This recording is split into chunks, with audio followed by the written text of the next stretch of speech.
Ya estamos con Carlos Bianco, ministro de Gobierno de la Provincia de Buenos Aires. ¿Cómo estás? Gracias por venir.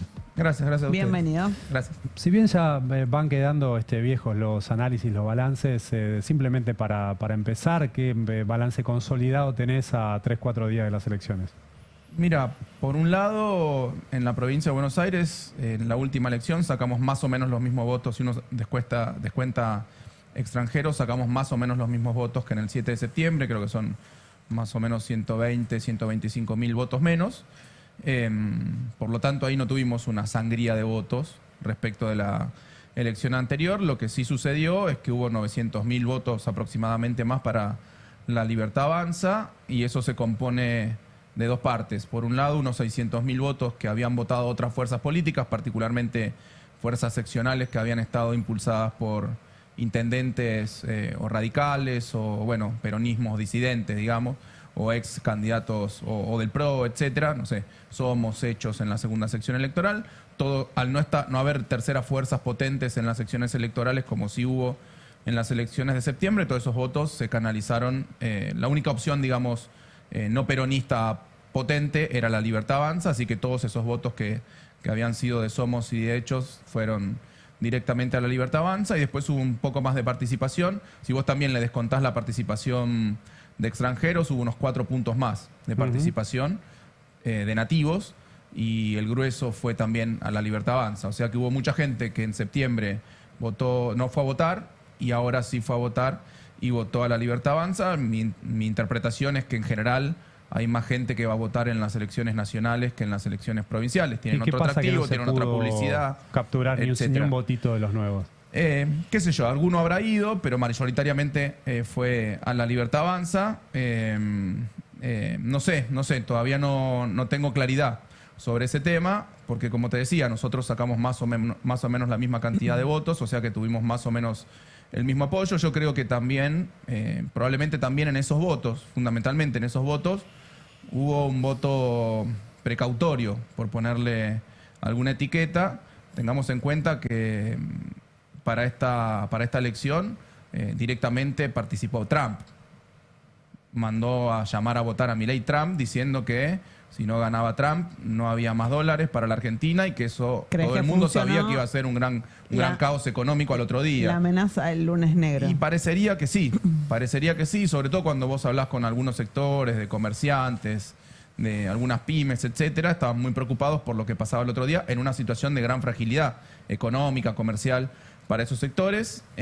Así que creo que ha tenido una potencia las advertencias de Trump, digamos, el voto miedo que había instalado a favor de La Libertad Avanza, que instaló Trump, tuvo un efecto. Me parece que tuvo un efecto. ¿Cómo queda parado el peronismo de cara a lo que viene, de cara al 27 después de esta elección?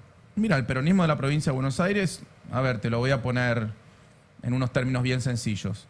Este año tuvo 2 elecciones, una contra Milei, le ganamos por 14 puntos, otra contra Trump, tuvimos un empate técnico, perdimos por 0,5 puntos, ahora se está haciendo el recuento definitivo, seguramente se achicará un poquito por lo que vamos viendo estos días. Hoy empezó el recuento definitivo, ya se recuperaron unos 1.000 votos aproximadamente, por lo que me informaron. Bueno, eso va a achicar un poquito la diferencia, que fue de unos 40.000 votos en el escrutinio provisorio. Así que yo no lo miraría como una tragedia, yo no lo veo como una mala elección, cuando además uno lo compara con el pasado, ¿no? Sacamos 41 puntos. La segunda mejor elección de los últimos 20 años había sido la del 2021 con 38 puntos. Acá sacamos 3 puntos más. Obviamente nosotros queríamos ganar, nos habíamos preparado para ganar, habíamos militado para ganar. El gobernador había recorrido una vez más toda la provincia, muchos distritos, haciendo campaña, los intendentes tuvieron su tarea, bueno, toda nuestra fuerza política tuvo una participación. Y ahora habrá que, bueno, nosotros, gobierno, ejecutivo provincial, trabajar muchísimo para seguir sosteniendo la situación económica productiva, de ingresos, laboral, en la provincia de Buenos Aires, porque si bien Milei ganó una elección, al otro día las cosas siguen igual. La economía real sigue igual. Sí, bajó el riesgo país, había bajado un poco el dólar, después aumentó, hoy bajó un poquito más, o sea que ahí sigue la inestabilidad cambiaria. Ahora ustedes estaban mostrando que hubo alguna suerte de anuncio de que el Banco Central va a salir a comprar reservas, eso va a tener un impacto seguramente sobre el precio de la moneda extranjera, sobre el dólar, pero en la economía real todo sigue igual. Ayer o anteayer fue una de las empresas metalúrgicas, metalmecánicas más tradicionales de la Argentina, que estaba en la provincia de Buenos Aires, SKF, una empresa de origen sueco que hacía añares que estaba instalada en la Argentina produciendo rodamientos, cerró, dejó creo que son 150 trabajadores en la calle, pero todos los días vemos 2 o 3 de estas situaciones. Porque va a importar todo. Sí, va a importar todo de Brasil, particularmente. Todos los días vemos 2 o 3 de estas situaciones muy, muy complicadas. Así que bueno, nosotros desde el Ejecutivo vamos a tener que seguir sosteniendo esta realidad económica tan compleja, esta realidad laboral tan compleja. Y después, vienen algunos desafíos políticos importantes. Ya se anunció, inclusive en la previa de las elecciones, el Gobierno Nacional anunció que iba a avanzar que si le iba bien, iba a avanzar con reformas de segundo grado, se suele decir, la reforma fiscal, la reforma laboral, la reforma previsional, que todavía no se conoce el contenido, pero uno imagina, con cierta experiencia sobre la historia económica argentina, que este tipo de reformas no son reformas progresivas, ni mucho menos. Una reforma tributaria que seguramente tendrá como principal objetivo seguir bajándole impuestos a los ricos y hacerla más regresiva, la estructura fiscal argentina, una reforma laboral que le va a quitar derechos a los trabajadores, que ya están diciendo que va a implicar un aumento de las horas de duración de la jornada laboral, una reforma previsional que seguro va a intentar estirar la edad de jubilación y va a tener un efecto negativo sobre los saberes jubilatorios, porque eso es lo que pide el FMI además. Es lo que todo este tiempo estuvo pidiendo el FMI, así que desde el punto de vista político, oponerse a ese tipo de reformas y después ir construyendo una alternativa que en todas estas áreas y en otras tantas áreas implique pensar nuevas formas de gobernar la Argentina en un contexto además complicadísimo que vamos a tener en 2027, con una economía seguramente, una economía real devastada, me animo a decir, en 2027, y además con una macroeconomía muy golpeada por el fuerte endeudamiento, el que se produjo tanto en Macri como el que se produjo ahora, ya no solo con el FMI, sino también ahora con el Tesoro de los Estados Unidos. La construcción nacional del espacio que encabeza Axel Kicillof empieza ahora. Vamos a ver al gobernador de la provincia de Buenos Aires recorriendo el país de a poco. Veremos, en la medida que sus obligaciones se lo permitan. Ya hizo varias recorridas por provincias del interior de nuestro país durante los 2 años anteriores.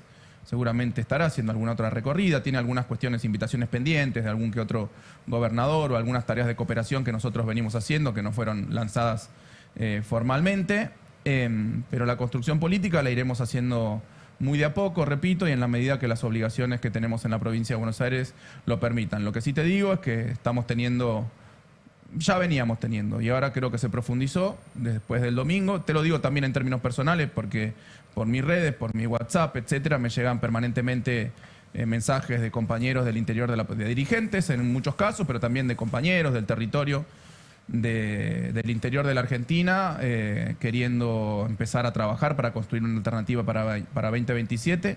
Así que, va a haber que darle curso a esa intención, a esa buena voluntad que tienen los compañeros de construir algo nuevo para lo que viene.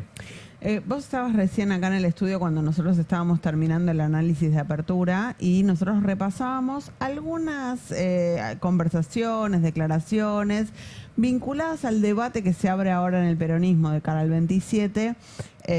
José Nathanson decía tienen que encontrar un ministro de Economía que le caiga bien a los mercados. Martín Rodríguez decía tienen que escuchar y contemplar, quedarse un rato contemplando al pueblo. Y Andrés Malamud básicamente decía que Kicillof es lo viejo, no va a servir porque los mercados no lo quieren, lo ven comunista y demás.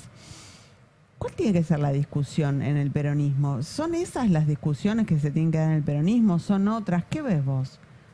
Mira, algo que dice, respecto, no lo escuchaba bien porque no se escuchaba de lo que dice Malamud, o que también decía Nathanson.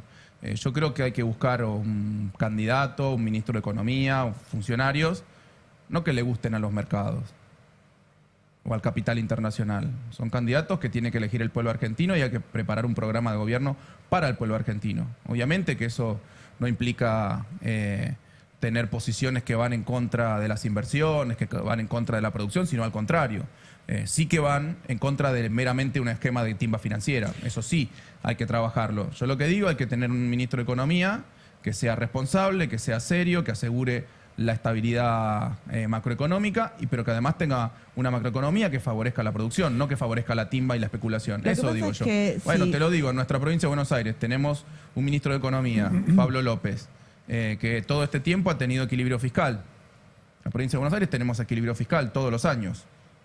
Y también fomentamos la producción real. Tuvimos que reestructurar una deuda de 5.600 millones de dólares que nos dejó Vidal. Tuvimos que reestructurarla, la estamos pagando en tiempo y forma, ya pagamos 4 cuotas de 380 millones de dólares. Bueno, dado que vos mismo... estaba buscando un economista. ¿Estás buscando un economista? Estaba buscando un economista. Ah, ok. No, digo, dado que vos mismo reconocías antes que la amenaza del lunes negro operó sobre los votantes, no me parece una discusión poco relevante la de, bueno, alguien que no haga que esa amenaza del lunes negro esté presente. Vos decías, no tiene que ser alguien que le guste a los mercados. Y bueno, por ahí terminan siendo un actor relevante. Sí, pero yo creo que la amenaza del lunes negro no era porque eventualmente ganaba el kirchnerismo, sino porque perdía un aliado de ellos. Y porque no iba a implementar las políticas que dictan muchas veces los centros financieros internacionales. ¿No fue el riesgo Cuca? Para mí no, porque al otro día no cambiaba nada. No es que cambiaba el ministro de Economía y iba al Ministerio de Economía un ministro de Economía peronista. Bueno, si hacía una muy mala elección no estaba claro qué pasaba el otro día. Bueno, pero seguro que no iba a venir un ministro de Economía peronista el otro día. O sea que el riesgo Cuca o el riesgo peronista no era real. Era un fracaso político del gobierno de turno para implementar las políticas que le piden los centros financieros internacionales, Estados Unidos, el FMI, con las diferencias inclusive que hay entre Estados Unidos y el FMI. Parecería que Estados Unidos está sosteniendo este modelo económico mucho más tratando de perpetuar la timba financiera, que los que entraron a inversiones puedan retirar sus dólares. El FMI tiene una cosa más de ajuste. Bueno, el programa clásico del FMI, ¿no? Programa más clásico del FMI, de devaluación monetaria, alguna presión sobre la devaluación monetaria, sobre la captación de mayores reservas, etcétera. Siempre, además, con el objetivo de que se pueda repagar la deuda externa. ¿Qué cosa que hay que hacer? Por eso te decía el ejemplo de la provincia de Buenos Aires. Nosotros nos encontramos con una deuda externa muy grande, mantuvimos el equilibrio fiscal, reestructuramos esa deuda y estamos pagando esa deuda. Bueno, que es lo que corresponde, lamentablemente. Y al mismo tiempo seguimos haciendo obras, seguimos dando paritarias, etcétera. Con muchas dificultades, porque saben bien ustedes el ajuste muy fuerte que aplicó el gobierno nacional sobre las provincias en general, sobre la provincia de Buenos Aires en particular. Nuestra cuenta son 12 billones de pesos que nos recortó. Eso es un tercio del todo el presupuesto anual de la provincia de Buenos Aires, entre las 1.000 obras que nos pararon y los 4 billones de pesos de distintos programas nacionales que nos cortaron y que nosotros estamos litigando en la Corte Suprema de Justicia de la Nación, lamentablemente con muy poco movimiento de esas causas, lamentablemente. ¿Cómo te imaginas la convivencia con los distintos sectores internos del peronismo? Que, bueno, esas discusiones se manifestaron a lo largo de este año, el anterior también. El cierre o la estrategia electoral de la elección provincial tuvo a Kicillof con mayor protagonismo. En la elección nacional todos tuvieron que ceder un poco. Kicillof no fue el que armó la lista.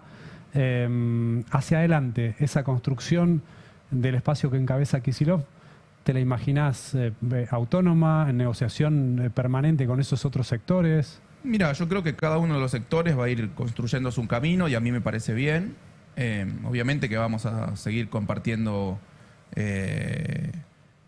fuerza política, por ponerlo de alguna forma. Somos distintos sectores que formamos parte de una fuerza política, de una alianza electoral hasta esta elección. Vamos a seguir dialogando, vamos a seguir trabajando, pero probablemente cada sector tenga una construcción propia, cosa que no está mal. Van a seguir existiendo matices y diferencias, cosa que tampoco está mal, mientras se puedan discutir con argumentos y con respeto. A mí me parece bien que dentro de una fuerza política haya distintos sectores, distintas posiciones respecto a la construcción política, a distintas políticas públicas. A mí me parece razonable y democrático eso. Tiene que ver con la historia de los frentes partidarios, ¿no? Así que bueno, eso, se irá desplegando ese proceso.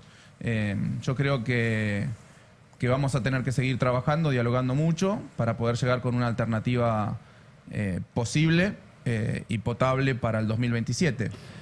Que no va a ser fácil, no va a ser fácil porque además cuando sucede, bueno, en la provincia de Buenos Aires fue un empate técnico con un porcentaje menor de nuestra fuerza política, pero a nivel nacional, la verdad que en muchas provincias fue una derrota muy dura, ¿Qué vínculo te imaginás con los gobernadores del PJ, con los PJ de las provincias en los que el partido fue intervenido? Hay una discusión también en torno de eso. Sí. Tiene que haber una estructuración nacional de los partidos provinciales. Tiene que respetarse la autonomía de los PJ provinciales para que en el futuro se ordenen y a partir de ahí surja algo nacional. Y mira, yo creo que somos un país federal y tenemos que tener un partido federal o una fuerza política más. Yo no quiero sacar del partido una fuerza política porque, bueno, en este caso nuestro sello electoral, Fuerza Patria, formaba parte de distintos partidos políticos. Yo creo que esa construcción tiene que ser federal y que tienen que estar representados esos matices provinciales también. Tienen que estar representados esos matices provinciales. Lo que yo no creo que tengamos que hacer es, no sé, lo digo por nosotros, MDF, ir a buscar y construir solamente en las provincias a imagen y semejanza de lo que nosotros somos en la provincia de Buenos Aires, porque hay otras realidades, otras particularidades en las provincias que quizás no tienen mucho que ver con la idiosincrasia de la provincia de Buenos Aires o del conurbano, etcétera. Me parece que tenemos que estar bastante más abiertos a conformar una fuerza política más amplia. Incluso aunque te voten dentro en del contra peronismo de y inclusive leyes, fuera del peronismo, ¿no? Incluso ¿Cómo? aunque voten en el Congreso distinto que la mayoría del bloque en determinadas leyes, con el gobierno en algunos casos. Mira, yo soy bastante, bueno, lo sabrán porque alguna vez lo charlamos creo que acá mismo, yo soy partidario de la disciplina partidaria. Bueno, habrá que revisar eso también, pero me parece que más allá de cómo se vote, que es también vos podés tener matices y diferencias dentro de un bloque, las podés plantear dentro del bloque y después obviamente llegás a una definición, a una síntesis general que tienen que respetar todos. Yo creo que se trabaja así, creo que debería trabajar así, pero respetar todos esos matices y esas diferencias y entenderlos, que no podemos traspolar una realidad de un territorio como si fuese un molde a un territorio que viene funcionando de manera distinta, que tiene realidades políticas distintas. Creo que me parece que ese es un esfuerzo que vamos a tener que hacer de todos los sectores, de comprender, de incorporar, de incluir, de escuchar. Me imagino que en 2027 no va a haber paso porque probablemente el gobierno vuelva a suspenderlas o eventualmente derogará la ley. No lo sé. Trabajemos con la hipótesis de que no va a haber paso. ¿De qué manera se resuelve la discusión? Ay, no tengo la menor idea. Con una paso se resuelve con una paso. Sin una paso, no sé, puede ser con una interna partidaria, puede ser con una negociación, como fue en este caso. Esperemos que sea un poco más ordenada. Sobre todo que el cierre de la lista provincial. O a ver quién llega al balotaje. También. Bueno, también puede ser. Nos medimos. Pero veremos, falta tanto, digo yo. Y van a pasar tantas cosas en los próximos 2 años en este país. Y no muy felices, me parece. El peronismo tenía la expectativa de que le vaya mejor en Santa Fe, le fue mal, le fue muy mal en Córdoba, perdió Entre Ríos, perdió Mendoza. ¿Qué abordaje hay que darle para tratar de reconciliarse, al menos con una parte de ese electorado del centro del país? Yo creo que fijar mucho la agenda productiva. Me parece que son, bueno, todas las provincias que marcaste son provincias que tienen características productivas en algún sentido bastante similares a la provincia de Buenos Aires. Tienen cordones industriales importantes. Bueno, Santa Fe y Córdoba, Entre Ríos un poco también, pero Santa Fe y Córdoba tienen cordones industriales importantes. También tienen mucha producción agropecuaria, como tiene la provincia de Buenos Aires. Y me parece que traspolar, en ese caso sí, traspolar algunas experiencias, algunas políticas públicas que se estuvieron llevando con cierto éxito en nuestra provincia para plantearlas en la discusión territorial, me parece que es una buena forma de avanzar políticamente sobre la discusión política en esas provincias. Me parece que es una forma, y después lo que te decía antes, tratar de incluir a todos los sectores, tener un diálogo que permita que todos se expresen, que permita que todos opinen, que podamos llegar a síntesis y sostener de alguna forma el concepto de unidad que en algunos momentos dio resultado, otras veces no alcanzó, pero que seguramente si íbamos aún más divididos de lo que fuimos en otros casos, los resultados hubiesen sido peores. Por poner un ejemplo, en estas últimas elecciones hubo otras opciones peronistas que fueron minoritarias, pero que fueron lo suficientemente escogidas por el electorado como para llevarnos a una derrota por un poco más. Fernando Gray. Fernando Gray, bueno, Samid, Cunio, el Randazzo mismo, que si bien no estaba dentro de una fuerza Provincias Unidas que se caracteriza por el peronismo, bueno, no deja de ser un dirigente histórico del peronismo de la provincia de Buenos Aires. Bueno, me parece que eso nos da la pauta que la unidad no alcanza, pero es condición necesaria muchas veces. Pero bueno, serán cuestiones que se van a ir desplegando en todo este tiempo, no van a ser situaciones fáciles ni exentas de discusiones y debates. Hace un ratito hablábamos de la convocatoria mañana a gobernadores a la Casa Rosada y de cómo el gobierno hace bandera de que no lo invitó a Kicillof. Acaba de hablar hace un ratito Guillermo Francos, el jefe de gabinete. Te invito a que lo escuchemos. Dale. Sobre la no invitación a Kicillof. ¿Por qué no lo invitaron a Kicillof? Bueno, el presidente dijo, ¿no? Porque él quiere conversar con todos, menos aquellos que tienen ideas totalmente diferentes a las nuestras. Y Kicillof mismo ha cuestionado todo del gobierno, ¿no? Entonces... Él dijo, sí, voy a convocar a los que 1 más 1 le da 2. Ah, bueno, pero eso fue una... Dijo eso. Sí, está bien. Es una forma de decir... No. Terraplanistas no. No quiero, digamos, no vale la pena convocar a quien no está dispuesto a analizar seriamente el momento que vive la Argentina, ¿no? Entonces, claro. Yo creo que no aporta, lamentablemente, sumar a esa conversación, pues ahí no vamos a obtener consenso, ¿no? Por ahí puede ser que otra reunión con él pueda ser posible en otro momento sobre algún tema concreto de la provincia. Eso interesante eso. No descartás una reunión. Lo digo como jefe de gabinete, no lo digo como presidente de la Nación, ¿no? Que en algún momento obvio, él pueda plantear la necesidad de conversar sobre algún tema y en ese caso lo haré. Bueno, dice que no hay consenso.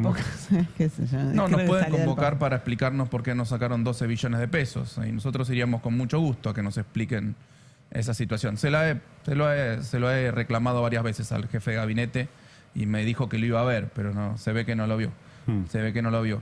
No, me parece una falta de respeto no convocar al gobernador de la principal provincia de la Argentina. Yo me hicieron una nota y lo dije muy claramente, muy explícitamente. Yo creo que le tiene pánico. Milei a Axel no le puede explicar todo lo que está haciendo con la provincia de Buenos Aires. Si Axel va, más allá de escuchar respetuosamente, como Axel creo que lo vio 2 veces a Milei. La primera vez, en la primer temporal, la tragedia que tuvimos en Bahía Blanca, en donde, bueno, ustedes recordarán, dijeron arréglense con lo que tienen, y efectivamente fue así.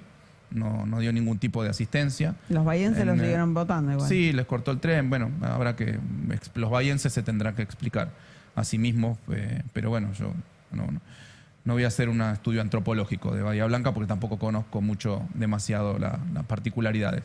Y la otra vez fue una vez que convocó a todos los gobernadores y después nunca más habló con el gobernador ni lo convocó. El gobernador muchas veces se expresó públicamente respecto de la necesidad de tener una reunión, siendo el principal gobernador de la Argentina, con el presidente para explicarle cuáles son los problemas que está teniendo la provincia como consecuencia de las políticas públicas que está llevando adelante el gobierno nacional. Pero yo la verdad que no tengo ninguna expectativa positiva al respecto, pero porque creo que no se anima Milei a sentarse con Axel. Tienen pánico.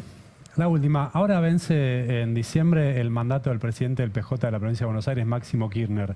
Ahí, ¿qué posición tienen ustedes? ¿Continuidad o renovación? Mira, nosotros hasta hace unos días estuvimos en el marco de una campaña, todavía no lo hemos discutido internamente. Me parece que es un buen momento para debatir al conjunto del peronismo, más allá de los cargos y presidencia del PJ provincial. Me parece que es un buen momento para debatir qué peronismo queremos hacia adelante. Y yo creo que tiene que ser un peronismo muy inclusivo, muy articulador, con otros espacios hacia dentro del peronismo, con todos los sectores, que respete a aquellos que tienen responsabilidades ejecutivas en un momento tan complejo, que apoye públicamente, que haya oficialismos muy claros por parte de todo nuestro sector político, aquellos que tienen el desafío de seguir sosteniendo las provincias, los municipios en una situación económica tan compleja. Eso es lo que creo. Yo no soy muy avispado, pero entre líneas leo que decís alguien con otro perfil distinto al de Máximo Kirchner. No dije eso. Yo dije que tenemos que debatir qué peronismo queremos. Yo sabía que me estaba equivocando. Qué peronismo queremos y que sea, bueno, todo lo que dije, inclusivo, etcétera, etcétera. Bien. Gracias por haber venido. Muchas gracias.